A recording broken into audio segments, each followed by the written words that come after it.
Hello बच्चों, कैसे हैं आप बच्चों। आज हम पढ़ेंगे कक्षा 7 सामाजिक अध्ययन के अंतर्गत सामाजिक एवं राजनीतिक जीवन विषय का अध्याय 6 संचार माध्यमों को समझना। हम आपको बताएंगे बच्चों इस पाठ से संबंधित प्रश्नों के उत्तर। तो चलिए शुरू करते हैं। सबसे पहले बात करते हैं यहाँ पर पाठ के अंतर्गत पूछे गए प्रश्न और उनके उत्तरों की। आप समझते हैं ना, पाठ के अंतर्गत पूछे गए प्रश्न का मतलब होता है पाठ के आंतरिक प्रश्न, जो कि पाठ के बीच बीच में पूछे होते हैं। सबसे पहले आइए जान लेते हैं इन प्रश्नों के उत्तर। यहाँ पर सबसे पहला प्रश्न है बच्चों, अपने परिवार के बड़े लोगों से पूछिए कि जब टीवी नहीं था तब वे रेडियो पर क्या सुनते थे। उनसे पूछिए कि आपके क्षेत्र में पहल टीवी कब आया था, केवल टीवी कब शुरू हुआ।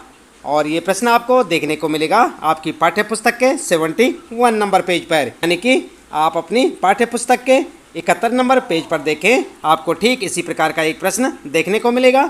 और उत्तर क्या लिखेंगे? उत्तर आप इस प्रकार से लिखें बच्चों। उत्तर लिखेंगे, हमारे बुजुर्ग रेडियो पर समाचार, गाना और नाटक सुना करते थे। सबसे पहले टीवी 90 के दशक में आया था। टीवी के लगभग 10 साल बाद केबल का भी धीरे धीरे प्रचलन होने लगा। तो इस प्रकार से आप अपना उत्तर लिख सकते हैं। पहला प्रश्न है आपका और उसका उत्तर। इसके बाद बच्चों दूसरा प्रश्न है आपका, आपके पड़ोस में कितने लोग इंटरनेट का प्रयोग करते हैं। और ये प्रश्न भी आपको देखने को मिलेगा 71 नंबर पेज, यानी 71 नंबर पेज पर देखें आप अपनी पाठ्य पुस्तक के। उत्तर आप इस प्रकार लिख सकते हैं, हमारे पड़ोस में अभी इंटरनेट का प्रयोग बहुत कम हो पाया है। इसे चाहें तो आप अपने हिसाब से भी लिख सकते हैं आपके पड़ोस के बारे में, कि आपके पड़ोस में इंटरनेट का प्रयोग किस तरह से और कितना हो रहा है।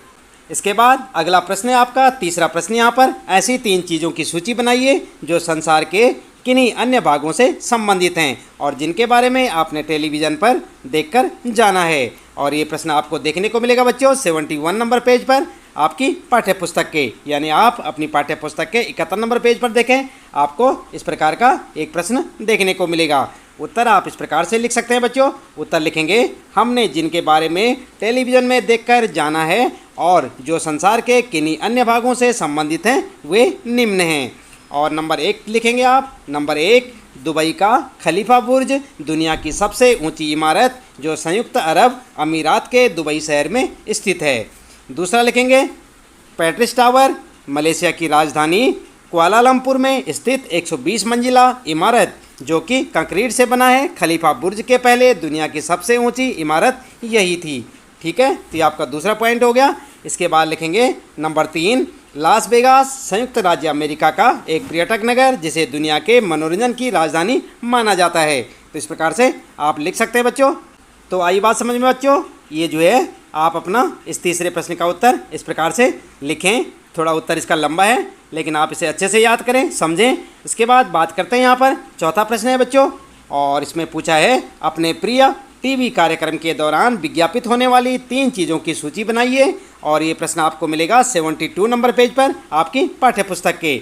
उत्तर आप इस प्रकार से लिख सकते हैं बच्चों। उत्तर लिखेंगे, टीवी कार्यक्रम के दौरान विज्ञापित होने वाली 3 चीज़ों की सूची। Number 1, Pantene shampoo, number 2, hero motorcycle और नंबर 3, लक्स अंडरवियर और बनियान। तो इस प्रकार से भी आप लिख सकते हैं, या टीवी के कार्यक्रम में जो कुछ आपको विज्ञापन दिखाई देते हैं आप उनके नाम भी यहाँ पर लिख सकते हैं बच्चों, आप अपने हिसाब से भी लिख सकते हैं। तो ये था आपका चौथा प्रश्न और इसी का उत्तर। इसके बाद अगला प्रश्न है बच्चों यहाँ पर 5वां प्रश्न, एक समाचार पत्र लीजिए और उसमें दिए गए विज्ञापनों की संख्या गिनिए। कुछ लोग कहते हैं कि समाचार पत्रों में बहुत अधिक विज्ञापन होते हैं, क्या आप सोचते हैं यह बात सही है? यदि हाँ तो क्यों?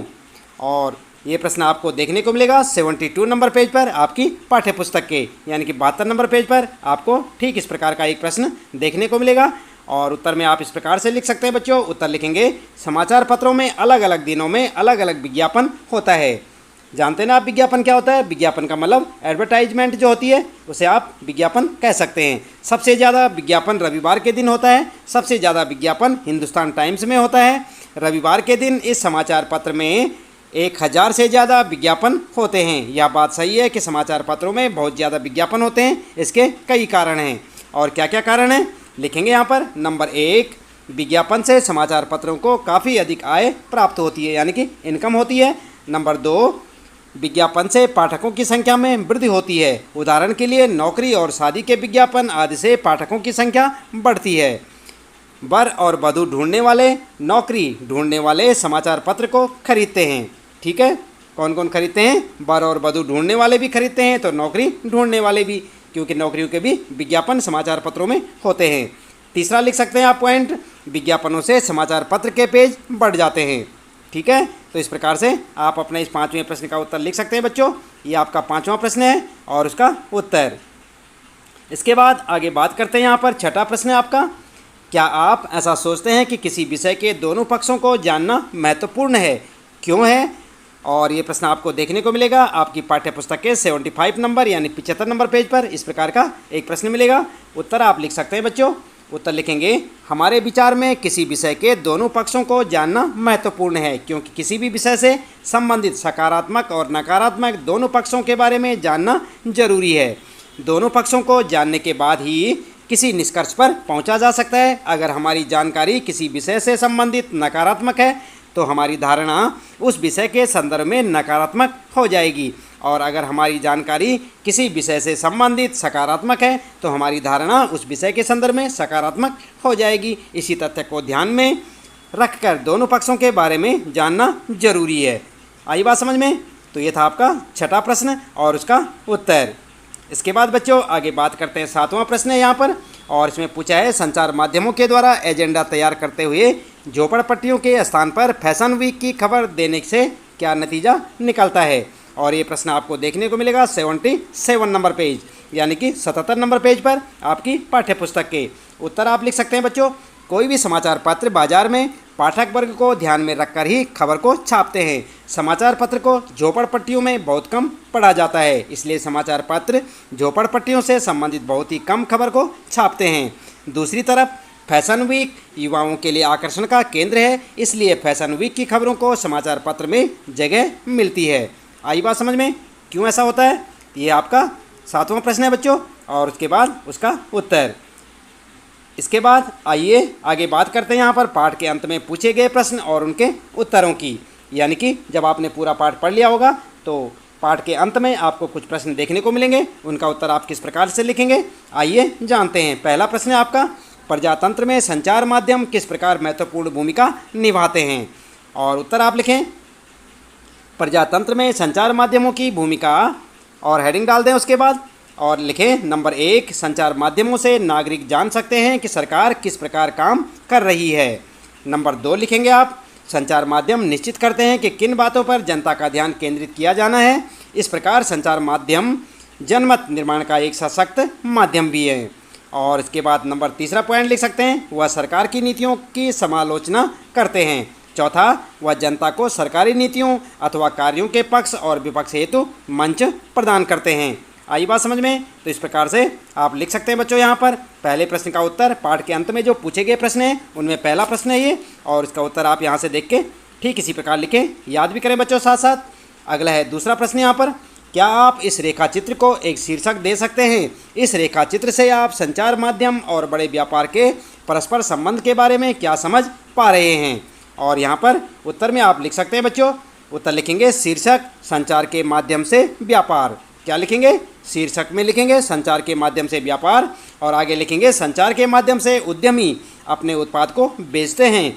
किसी भी नए उत्पाद को बाजार में बेचने के लिए उत्पादकों को विज्ञापन का सहारा लेना पड़ता है। विज्ञापन देखकर ही उपभोक्ता वस्तुओं को खरीदते हैं, जिससे उत्पादकों की वस्तुओं की बिक्री बढ़ जाती है, जिससे उत्पादक अधिक धन बटोरते हैं। इस प्रकार उद्यमी संचार के माध्यम से साधारण दर्शक, श्रोता, पाठक वर्ग को मानसिक एवं आर्थिक रूप से अपने हितों के लिए शोषित करते हैं। ठीक है, तो इस प्रकार से आप लिख सकते हैं बच्चों। दूसरा प्रश्न है आपका और उसका उत्तर। आगे यहाँ पर बात करते हैं। तीसरा प्रश्न है बच्चों, आप पढ़ चुके हैं कि संचार माध्यम किस प्रकार एजेंडा बनाते हैं, इनका प्रजातंत्र में क्या प्रभाव पड़ता है। अपने विचारों के पक्ष में 2 उदाहरण दीजिए। तो यहाँ पर जो है उत्तर में आप लिख सकते हैं बच्चों, संचार माध्यम अधिक से अधिक लोगों को अपनी ओर आकर्षित करने के लिए भिन्न भिन्न प्रकार के एजेंडा बनाते हैं या प्रजातंत्र को अनेक प्रकार से प्रभावित करते हैं। उदाहरण के लिए, और यहाँ पर जो है डैश करके छोड़ देंगे, आगे लिखेंगे नंबर 1, सरकार की नीतियों के बारे में जनता को बतलाती हैं। जनता सरकार की नीतियों पर अपना जनमत तैयार करती है। नंबर 2 लिखेंगे, संचार माध्यम निश्चित करते हैं कि किन बातों पर ध्यान केंद्रित किया जाना है और इस तरह वह एजेंडा निश्चित कर देते हैं। तो इस प्रकार से आप लिख सकते हैं अपने तीसरे प्रश्न का उत्तर। यह था आपका तीसरा प्रश्न और उसका उत्तर। इसके बाद बच्चों चौथा प्रश्न आता है यहाँ पर, कक्षा परियोजना के रूप में समाचारों में से कोई एक शीर्षक चुनकर उस पर ध्यान केंद्रित कीजिए और अन्य समाचार पत्रों में से उससे संबंधित विवरण छांटिए। दूरदर्शन समाचार पर भी इस विषय पर प्रसारित सामग्री देखिए। 2 समाचार पत्रों के विवरण की तुलना करके उनमें समानता और भिन्नता की रिपोर्ट लिखिए। निम्नलिखित प्रश्न पूछना सहायक हो सकता है। और क्या क्या प्रश्न हैं जो पूछ सकते हैं आप? क ख ग यहाँ पर दे रखे हैं। क में लिखा है, इस लेख में क्या जानकारी दी जा रही है। ख है, कौन सी जानकारी इसमें से छोड़ दी गई है। और ग है, यह लेख किसके दृष्टिकोण को ध्यान में रखकर लिया गया है। और घ है, किसके दृष्टिकोण को छोड़ दिया गया है और क्यों। आई बात समझ में? ये काफ़ी लंबा प्रश्न है आपका। आप ध्यान से प्रश्न को पढ़ें पहले, उसके बाद ही इसका उत्तर लिखना शुरू करें बच्चों। और उत्तर में आप इस प्रकार से लिख सकते हैं। सबसे पहले लिखेंगे शीर्षक, प्रदूषण के कारण कारखानों पर वज्रपात। इस संदर्भ में 2 समाचार पत्र की रिपोर्ट नीचे दी गई है और रिपोर्ट आपको देनी है। तो यहाँ पर आप एक टेबल सी बना लेंगे बच्चों, ऐसे बना लें जैसे यहाँ पर आप देख सकते हैं।